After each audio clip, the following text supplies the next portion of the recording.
hitung-hitungan jangan hanya BLT BBM ya, karena secara bersamaan kan sembako juga disalurkan ya, yang kartu sembako yang 200.000 per bulan. Kalau BLT BBM kan 300.000 untuk September, nanti 300.000 lagi untuk Desember. Tapi sembako kan September ini sudah cair juga, nanti 200.000, Oktober, November terus 200.000 diberikan ke 18,8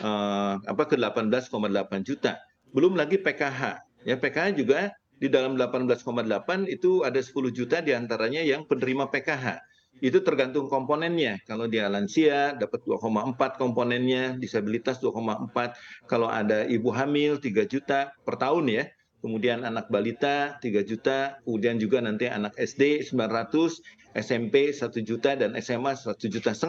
Itu setiap keluarga itu maksimal ada 4 komponen sehingga masing-masing bisa berkisar maksimum sampai sekitar 11 juta per tahun. Jadi kalau dibagi 12 bulan, ya range-nya dari sekitar rata-rata lah 250.000. Jadi kalau disalurkan serentak nanti pada bulan September, Oktober ini untuk triwulan keempat, maka KPM itu yang 10 juta terima dari PKH, terima dari sembako, dan terima dari BLT BBM.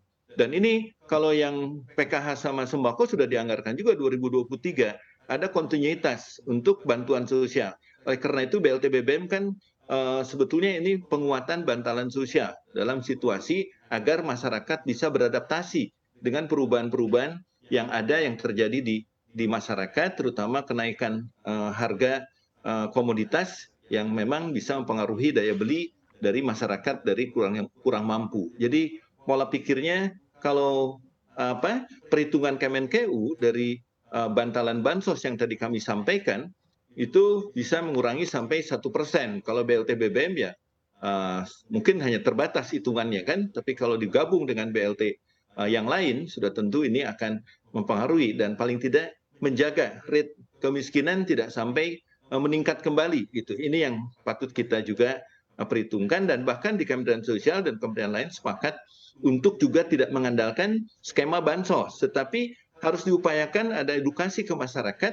Uang yang diterima itu bukan kebutuhan dipakai untuk kebutuhan konsumtif belaka, tapi bisa digunakan untuk modal usaha, tambahan modal usaha, bahkan beli bahan-bahan yang mungkin mereka bisa melakukan kegiatan yang lebih produktif. Jadi usaha ekonomi produktif itu bisa menggunakan uang bansos yang mereka terima dalam bentuk cash, sehingga tidak ada masalah penggunanya itu bisa digunakan untuk pemberdayaan sosial, pemberdayaan ekonomi. Ini yang perlu juga difahami oleh masyarakat luas. Jadi kalau bansos saja kan ini bisa menimbulkan efek terhadap ketergantungan dan mental dari masyarakat. Ya, ini yang selalu berpikir tangan di bawah. Padahal kita mulai merubah pola pikir saat ini bagaimana mempush mereka untuk melakukan pemberdayaan diantaranya melalui program Pahlawan Ekonomi Nusantara yang sekarang sedang diluncurkan, akan diluncurkan dalam waktu dekat ini. Pak Hari, ini menarik tadi Anda katakan juga bahwa harapannya nih agar bantuan sosial ini juga tentunya bisa dialihkan ataupun juga bisa digunakan oleh masyarakat untuk kegiatan yang produktif. Tapi kalau kita berbicara Pak, mungkin kalau untuk kegiatan yang produktif ini di satu sisi kan artinya adalah kebutuhan pokoknya terlebih dahulu yang harus terpenuhi. Tapi di satu sisi kalau kita lihat di tengah kenaikan harga BBM saat ini juga tampaknya sudah mulai berdampak kepada kenaikan harga-harga pokok.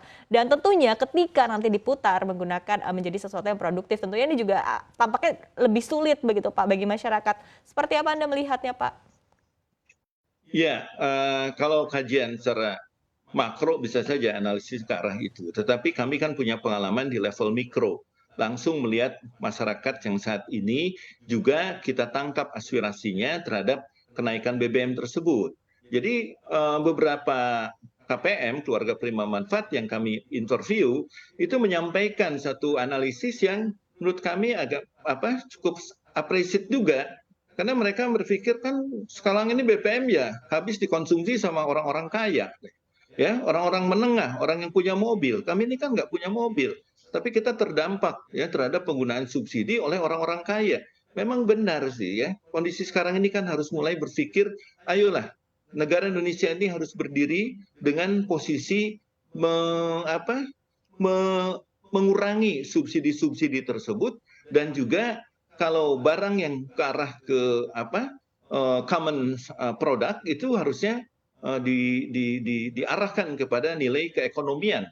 Tapi yang arah orientasinya public goods, jadi bukan common good, itu public goods yang sifatnya esensial untuk hak dasar dari warga, seperti pelayanan sosial dasar, misalkan kesehatan, pendidikan, termasuk juga perlindungan sosial, pelayanan kesejahteraan sosial, itu yang harus dilindungi oleh pemerintah, ya. Jadi sehingga pola pikirnya harus dirubah masyarakat ini, dan masyarakat sudah mencoba memahami hal tersebut. Jadi kita nggak terlalu khawatir, karena kita juga sudah punya pengalaman betapa tidak mudahnya survive di situasi pandemi. Ya, mereka juga sudah punya daya juang yang luar biasa. Asal pola kita juga tidak selalu berpikir bahwa mereka cukup hidup dengan bansos, bansos, dan bansos. Ya. Mari bansos kita gunakan untuk kepentingan yang lebih produktif. Ini yang narasi ini yang terus-menerus kita gugah ke masyarakat, Ya. dan mereka sangat setuju.